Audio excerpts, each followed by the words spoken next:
Assalamualaikum students. Today we are going to solve some real life problems involving fractions. Open up page number 50 of your countdown. This exercise has 6 questions. We will do only one here. So rest of 5 will be for your homework, but I will explain it to you. So let's start with question number 1. First of all, I will read it to you. Aisha's grandmother buys 3/4 meter of lace for her handkerchief. She uses only 2/3 meters of lace. What length of lace is left behind? First of all, हम इसको थोड़ा Urdu translate करके समझ लेते हैं. आयशा की grandmother ने उसके हैंकरचिफ यानी कि उसके रुमाल के लिए लेस खरीदी विच वॉज 3/4 मीटर. 3/4 मीटर मतलब 1 मीटर का 3/4 पार्ट. अगर हम 1 मीटर लेस लेट्स से ये 1 मीटर लेस है, अगर हम इसके 4 पार्ट्स कर दें तो इसमें से ये 3 पार्ट्स लेस आयशा की ग्रैंडमदर ने उसके लिए परचेज़ की है.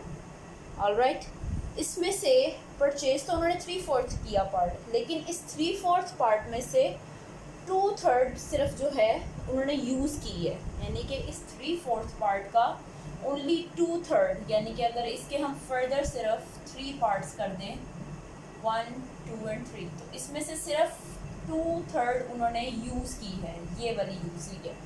आपने बताना है ये जो बाकी बची है ये कितनी है, क्योंकि उन्होंने क्वेश्चन में पूछा है what is left behind. So left behind बाकी कितनी बची है ये आपने बतानी है. ऑलराइट, सो सिंपली ये माइनस का सब्ट्रैक्शन का क्वेश्चन है. हम इसको सॉल्व करना स्टार्ट करते हैं.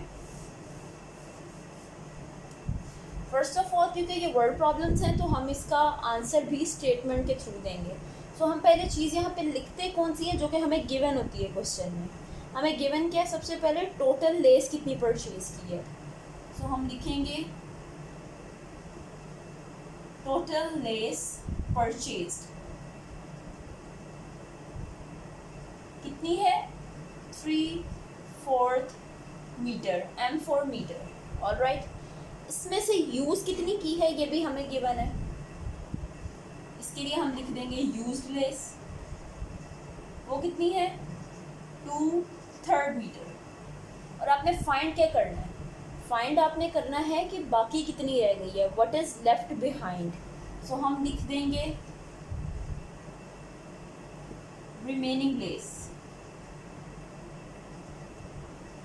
रिमेनिंग हमें कैसे पता चलेगी, हम टोटल में से यूज्ड को माइनस कर देंगे. सो हम यहाँ पे पहले लिखेंगे total minus used, so that आपके पास एक फॉर्मूला बन जाए जिसको आप फॉलो कर सकें. टोटल कितनी थी आपके पास 3/4 मीटर, इसमें से माइनस हमने करनी है used which was 2/3 metre. So first of all, जब हम फ्रैक्शंस को सब्ट्रैक्ट या ऐड करते हैं तो हमें सबसे पहले तो ये पता होना चाहिए कि इसका डिनोमिनेटर हमेशा सेम होना चाहिए. अब इसका तो सेम नहीं है, यहाँ पे 4 है, यहाँ पे 3 है, तो हम क्या करेंगे, सबसे पहले तो इसको सेम करेंगे. या तो ये दोनों 4 होते हैं या 3 होते, और अगर 4 और 3 दोनों नहीं हो सकते तो इसकी जगह कोई एक और ऐसा नंबर होना चाहिए जिसकी वजह से ये सेम हो जाए.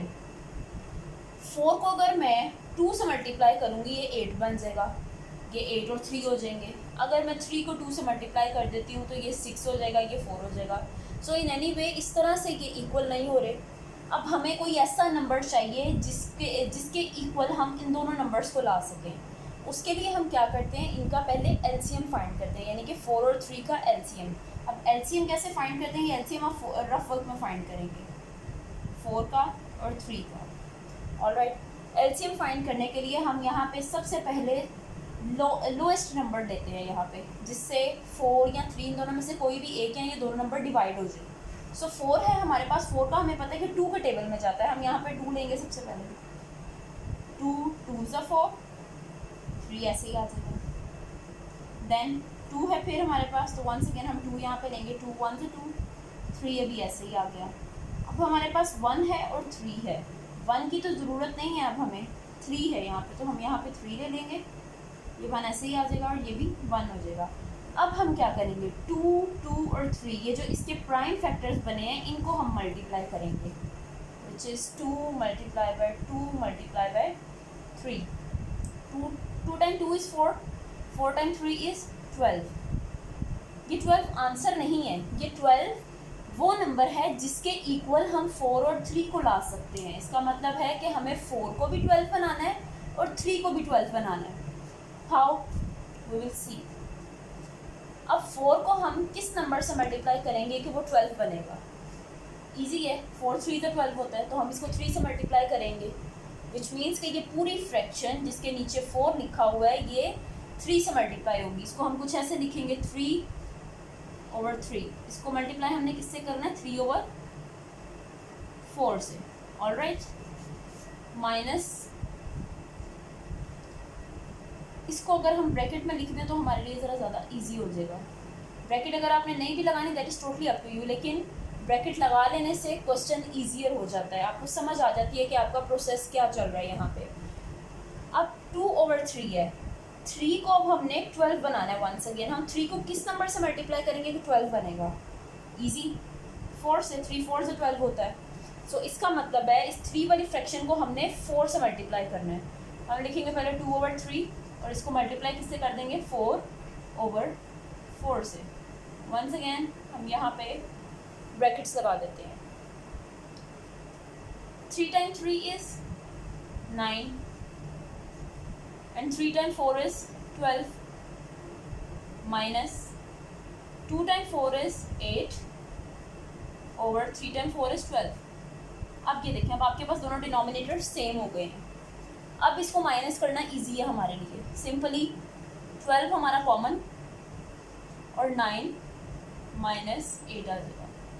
9 माइनस 8 इज़ वेरी इजी, 1/12। इसका मतलब है कि आयशा की ग्रैंडमदर ने जो लेस परचेज़ की थी उसमें से जो उनके पास रिमेनिंग लेस है वो कितनी है, 1/12 ऑफ टोटल लेस। ठीक है, इसकी समझ आ गई है तो हम इसका आंसर, क्योंकि स्टेटमेंट में था तो हम स्टेटमेंट में ही लिख देते हैं यहाँ पे साइड। आपके पास क्वेश्चन के नीचे स्पेस होगी, आप नीचे लिखना चाहें तो नीचे भी लिख सकते हैं, कि नीचे ही लिख लें तो बेहतर रहता है। हम इसका आंसर कुछ इस तरह से लिखेंगे, 1/12 ऑफ टोटल लेस